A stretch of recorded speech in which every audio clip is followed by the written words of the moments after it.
सभी को नमस्कार।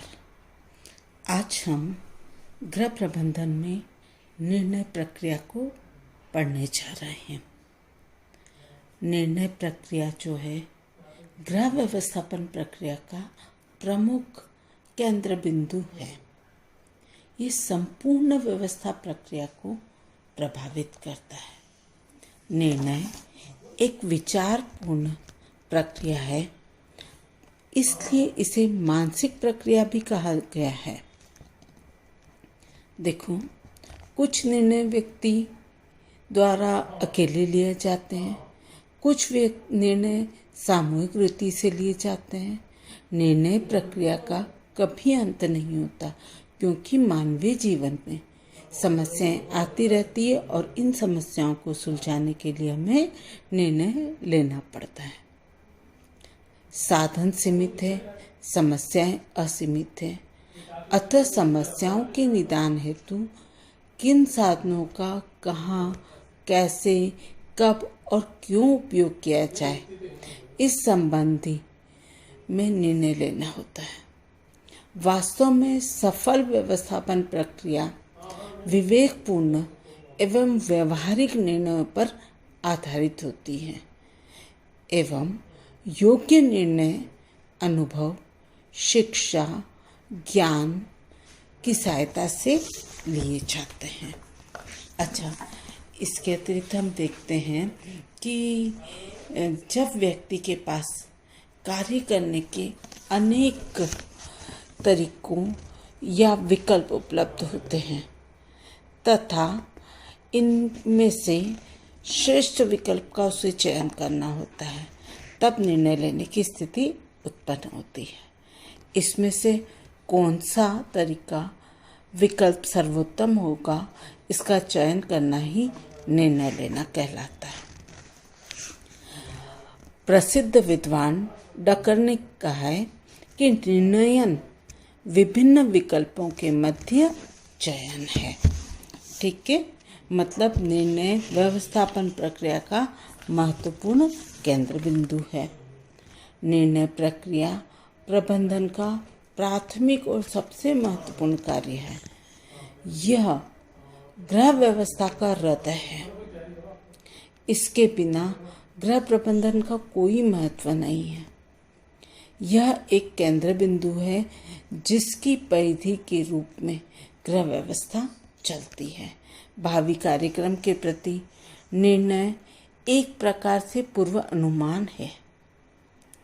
उचित निर्णय लेने के लिए यह अति आवश्यक है कि भावी परिस्थितियों एवं कार्यक्रमों के बारे में कल्पना शक्ति द्वारा पूर्वानुमान लगाया जाए।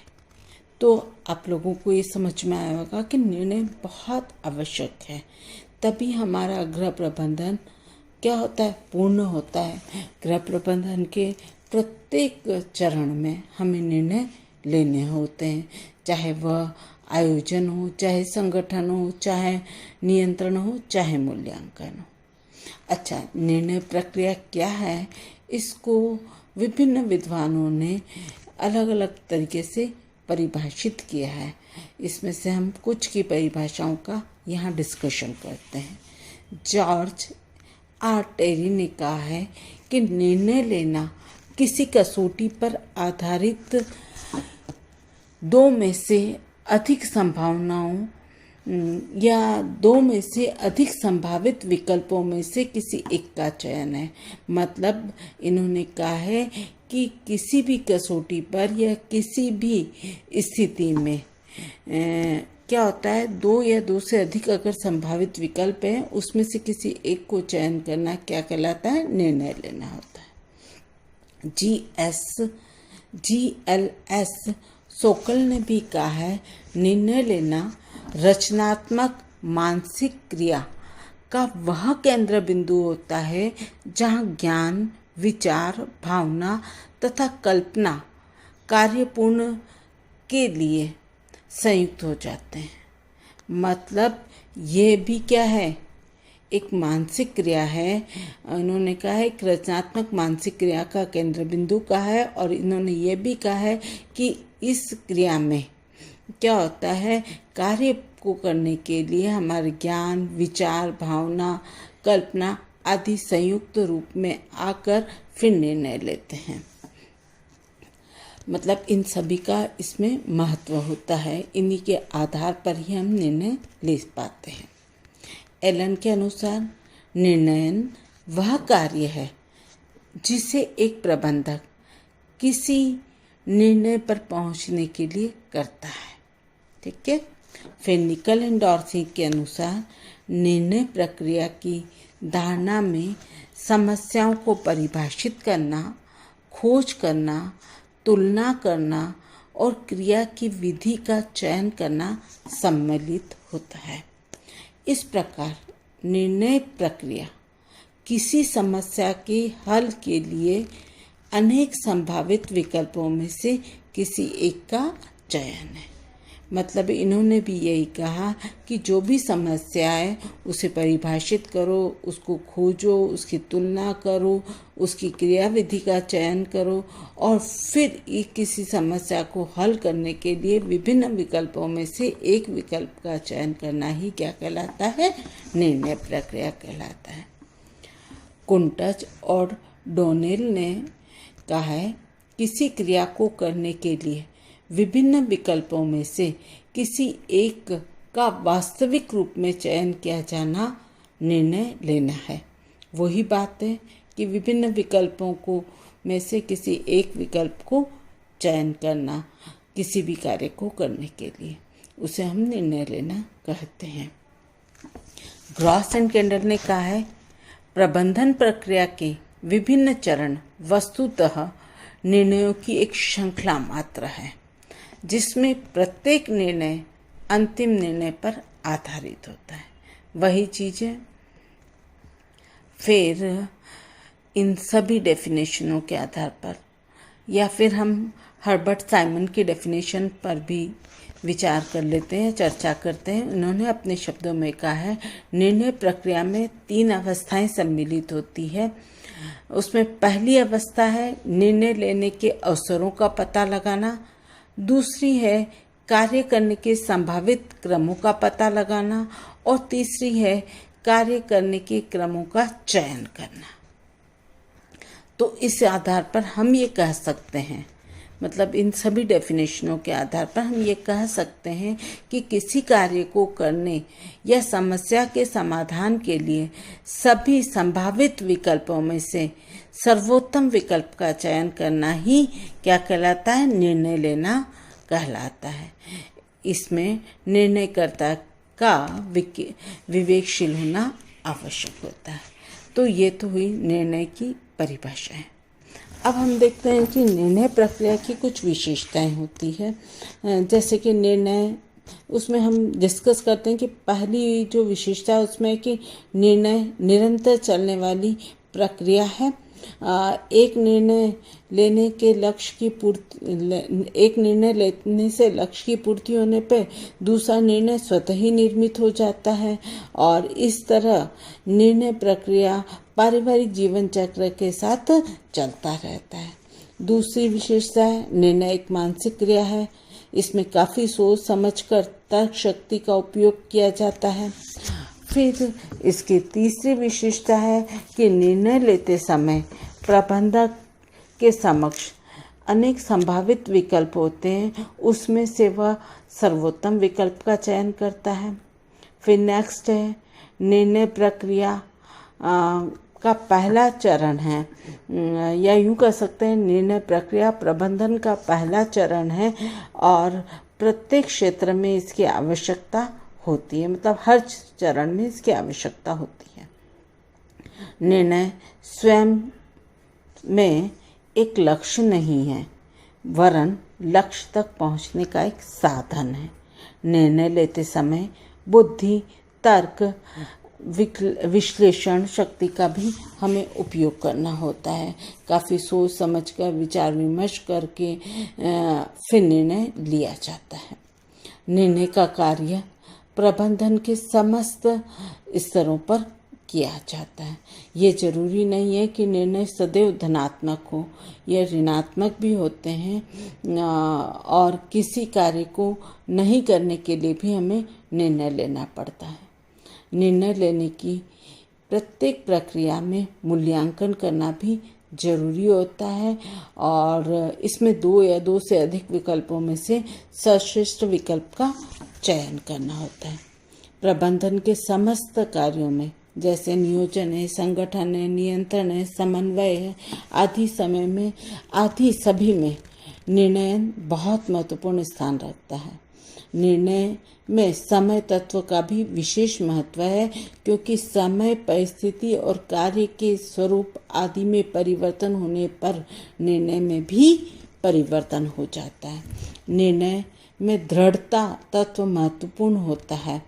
एक बार जो निर्णय लिया गया उस पर हमें क्या रहना पड़ता, अडिग रहना पड़ता, अन्यथा बार बार हम निर्णय बदलने से समय, धन और शक्ति की बर्बादी होगी और कार्य करने में भी हमें मुश्किलें आएगी। निर्णय में वचनबद्धता होती है क्योंकि निर्णय लेने के उपरांत निर्णयकर्ता जो होता है वचनबद्ध हो जाता है। ठीक है, निर्णय का उद्देश्य होता है, यह किसी न किसी लक्ष्य या उद्देश्य की प्राप्ति के लिए लिए जाते हैं। निर्णय में विवेकशीलता और बुद्धिमानी भी होती है। ये एक बौद्धिक प्रक्रिया है। निर्णय जो है निर्णयन जो है निर्णय से भिन्न होता है, अर्थात निर्णयन जो है निर्णय लेने की प्रक्रिया है, जबकि निर्णय इस प्रक्रिया का अंतिम परिणाम है। अच्छा, निर्णय प्रबंधन की कुशलता या जो प्रबंधक होता है उसकी कुशलता का मापदंड भी है। एक प्रबंधक की योग्यता, क्षमता एवं कुशलता का माप उसके द्वारा लिए गए निर्णयों के द्वारा किया जा सकता है। ठीक है, यदि निर्णय सही बैठता है तो कहा जा सकता है कि प्रबंधक योग्य और कुशल होगा। अच्छा, निर्णय जो होते हैं वह कई प्रकार के होते हैं और निर्णय जैसे कि हम कह सकते हैं या यूँ कह सकते हैं निर्णय कई प्रकार के होते हैं, जिसमें पहला निर्णय हम यूँ कहते हैं व्यक्तिगत निर्णय, जो कि एकाकी निर्णय होता है, एक ही व्यक्ति द्वारा लिया जाता है और यह व्यक्तिगत निर्णय कहलाता है। दूसरा सामूहिक निर्णय, ये समूह द्वारा लिए गए निर्णय को सामूहिक निर्णय कहते हैं। इस प्रकार के निर्णय को एक या अधिक व्यक्ति आपस में समस्या सुलझाने के संदर्भ में विचार विमर्श करके, चर्चा करके एक मत होकर लेते हैं। फिर तीसरा होता है आदतन निर्णय। व्यक्ति जिन निर्णयों को अपनी आदतों के आधार पर लेता है उसे हम आदतन निर्णय कहते हैं। यह निर्णय सहजता से लिए जाते हैं। ठीक है, फिर आपातकालीन निर्णय। ये वे निर्णय होते हैं जो अचानक परिस्थिति में परिवर्तन होने पर तुरंत लिए जाते हैं और इन्हें हम आपातकालीन निर्णय कहते हैं। वर्तमान स्थिति के आधार पर सोच विचार करके इस प्रकार के निर्णय लिए जाते हैं। फिर है कार्यक्रमात्मक निर्णय। कार्यक्रमात्मक निर्णय अर्थात किसी भी कार्यक्रम को व्यवस्थित रीति से संपन्न करने हेतु एक निश्चित और सुव्यवस्थित प्रणाली निर्धारित कर लिया गया निर्णय होता है। ये पुनरावृत्ति प्रकृति के होते हैं, किंतु इनमें समय और अवसर के अनुसार परिवर्तन भी किया जा सकता है। फिर अकार्यक्रमात्मक निर्णय। ये वे निर्णय होते हैं जो किसी विशेष परिस्थिति उत्पन्न होने पर लिए जाते हैं, तो ये अकार्यक्रमात्मक निर्णय कहलाते हैं। इन निर्णयों की प्रकृति अद्भुत, अनूठी, अनिश्चित, अनोखी और बेजोड़ होती है। फिर है निपुण और व्यूहरचना निर्णय। निपुण निर्णय वे निर्णय होते हैं जो व्यक्ति अपनी निपुणता और अनुभव के आधार पर बड़ी सरलता से ले लेता है, और व्यूहरचनात्मक निर्णय वे निर्णय होते हैं जो अपनी प्रतियोगी या प्रतियोगी संस्था को मात देने के लिए गुप्त रूप से लिए जाते हैं। और फिर है बौद्धिक निर्णय। बौद्धिक निर्णय ये वे निर्णय होते हैं जो व्यक्ति अपनी बौद्धिक क्षमता, ज्ञान एवं अनुभव के आधार पर लेते हैं। बौद्धिक निर्णय काफ़ी सोच विचार कर समस्याओं पर पूर्ण अध्ययन करके लिए जाते हैं। और बौद्धिक निर्णय भी कई प्रकार के होते हैं, जैसे केंद्रित निर्णय होते हैं, महत्वपूर्ण निर्णय होते हैं, पूर्वानुभव द्वारा लिए गए निर्णय होते हैं, दूरगामी उद्देश्य की पूर्ति हेतु निर्णय होते हैं, विशिष्ट शिक्षा के आधार पर लिए गए निर्णय होते हैं। ठीक है, ये हो गए हमारे निर्णय क्या है, निर्णय का क्या अर्थ होता है, परिभाषा क्या है, निर्णय की क्या विशेषता होती है और कितने प्रकार के होते हैं। आप लोगों को ये समझ में आया होगा।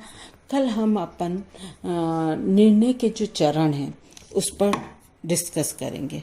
आया है। धन्यवाद।